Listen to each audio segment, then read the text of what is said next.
Dalam video sebelum ini kita bincang apa itu jarak dan sesaran. Dalam video ini kita akan bincang laju dan halaju. Mari kita lihat takrifan unit dan juga jenis kuantiti bagi laju dan halaju. Kita mula dengan laju. Laju ditakrifkan sebagai kadar perubahan jarak atau jarak yang dilalui per unit masa. Kadar perubahan jarak bermakna betapa cepat jarak itu berubahlah, atau jarak yang dilalui dalam satu unit masa. Satu unit masa itu mungkin 1 saat ke 1 minit ke 1 jam. Okey. Dan laju ialah kuantiti skala. Ini bermakna dia tak ada arah, dan unit bagi laju adalah meter per saat. Formula bagi laju, V sama dengan D bahagi T. V ini adalah laju, D ini adalah jarak, dan T ini adalah masa lah. Okey, ini adalah apa yang kita perlu tahu tentang laju. Bagi halaju pula, dia adalah kadar perubahan sesaran. Ini kadar perubahan jarak. Ini adalah kadar perubahan sesaran dalam arah tertentu, sebab dia adalah kuantiti vektor. Dan halaju ialah kuantiti vektor. Unit dia sama. Sebab unit jarak dan unit sesaran adalah sama, maka unit laju dengan halaju juga samalah, meter per saat. Dan formula dia sebenarnya sama juga, tapi kita guna simbol yang sedikit berbeza lah. Sebab sesaran kita guna S, jarak kita guna D. Jadi ini adalah beza di antara laju dengan halaju lah. Ini adalah kuantiti vektor, ini kuantiti skala. Dan halaju adalah kadar perubahan sesaran, manakala laju adalah kadar perubahan jarak. Mari kita lihat contoh ini.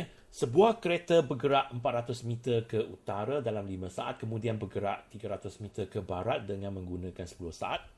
Berapakah laju purata kereta itu dalam perjalanan ini, dan berapakah halaju purata kereta itu dalam perjalanan ini? Soalan ini sebenarnya adalah soalan lanjutan bagi contoh yang kita bincangkan dalam video sebelum ini. Dalam video sebelum ini kita bincang jarak dan juga sesaran bagi gerakan kereta itu. Daripada contoh itu kita dapati bahawa jarak yang dilalui oleh kereta itu adalah 700 meter lah. 400 meter ke utara, 300 meter ke barat, maka jarak dia 700 meter. Dan kita dapati bahawa sesaran dia adalah 500 meter, iaitu kita menggunakan teorem Pythagoras. Kita dapat cari jarak ini dari titik asal ke titik akhir. Dan ini sama dengan 500 meter. Jadi sesaran dia adalah 500 meter, dan kita menggunakan trigonometri untuk mencari arah dia, iaitu 36.9 darjah ke barat dari utara. Okey. Ini adalah apa yang kita dapat dalam video sebelum ini. Okey. Sekarang kita sambung lagi. Dalam soalan ini dia suruh kita cari laju dan halaju. Tadi kita sudah belajar bahawa laju, okey, simbol dia adalah V lah, sama dengan jarak bahagi dengan masa. Okey, jarak adalah 700 meter, 700 meter, dan masa yang diambil adalah 15 saat. Okey, mula-mula 5 saat, kemudian 10 saat. Jadi jumlah masa adalah 15 saat. Okey, dengan menggunakan kalkulator, jawapannya 46.7 meter per saat. Ini senang saja. Bagi halaju pula, halaju V sama dengan S bahagi T. Okey. S adalah sesaran. Sesaran adalah 500 meter.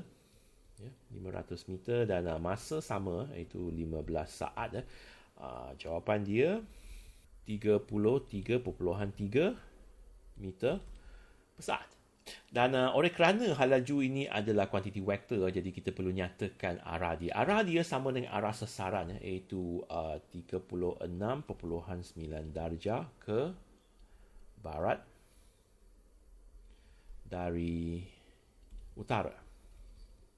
Ini adalah halaju dia. Jadi untuk mencari laju, kita perlu tahu jarak dia. Jarak dia, dan untuk mencari halaju kita perlu tahu sesaran dia. Laju sama dengan jarak bahagi masa, halaju sama dengan sesaran bahagi masa. Okey.